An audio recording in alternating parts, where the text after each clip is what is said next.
তারা যদি এখনও আসতে চায়, কথা বলতে চায়, আমি তাদের সাথে কথা বলতে চাই, তাদের কথা শুনতে চাই, তাদের দাবির কী কী বাকি আছে আমি এটা শুনতে চাই, এবং যেটা আমাদের সাধ্যমতো সেটা আমি পূরণ করতে চাই। আমি এই সংঘাত চাই না। তারা যদি বসতে চায় আমার সঙ্গে, এই আন্দোলনকারীরা, কোটা আন্দোলনকারীরা, আমি তাদের সাথে বসবো, তাদের কথা শুনবো, তাদের দাবি দেওয়া এ পর্যন্ত যা মেনে নিয়েছে, আরও কিছু আছে কি না সেটা হয়তো শুনতে হবে। এবং আপনাদের সামনে আমি বলতে চাচ্ছি, যেটা দেশবাসীরও জানা উচিত, যে আমি কখনোই আমার দরজা বন্ধ করিনি। গণভবনের দরজা খোলা।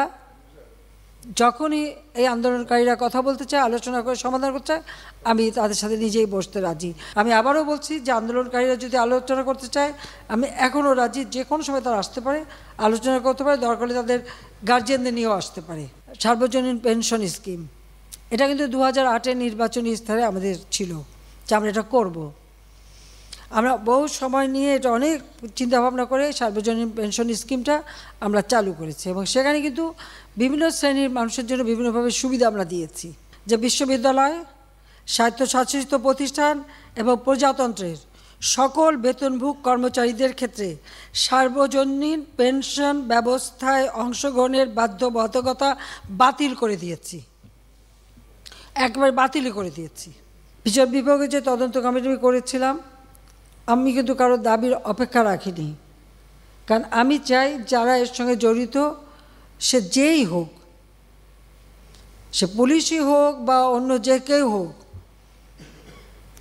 যারা অস্ত্রধারী, যারা এই ধরনের ঘটনা ঘটায়, তাদের সকলেরই তদন্ত হোক, বিচার হোক। এবং এই যে সমস্ত জিনিস জ্বালাও পোড়াও সবগুলি, শুধু ঢাকা না, যে কয়টা জায়গায় এই ধরনের ধ্বংসাত্মক কার্যকলাপ হয়েছে সেগুলি যেন তদন্ত করে যথাযথ বিচার হবে।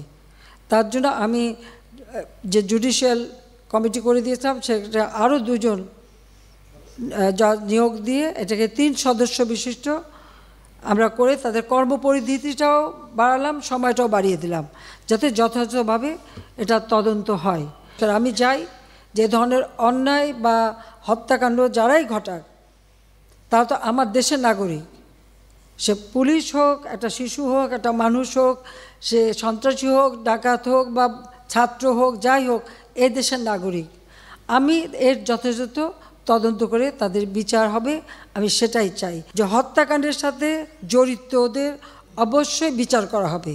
আমি এটা স্পষ্ট বলি, হত্যাকাণ্ডের সঙ্গে যারা জড়িত, সে যেই হোক, অবশ্যই তাদের বিচার করা হবে, এবং যারা জড়িত তদন্ত করেই তা বের করা হবে। যারা অস্ত্রধারী, যেমন রংপুরে একটা ঘটনা ঘটেছে, যে পুলিশ দায়ী, সেই পুলিশকে সাসপেন্ড করা হয়েছে এবং তার বিরুদ্ধে তদন্ত হচ্ছে এবং তার বিচার হবে।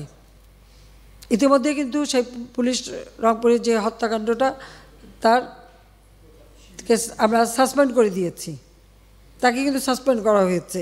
অ্যারেস্ট যারা করা হয়েছে তাদের মধ্য থেকে যারা ছাত্র ছিল, পরীক্ষার্থী, তাদের সবাইকে কিন্তু জামিন দিয়ে ছেড়ে দেওয়া হয়েছে।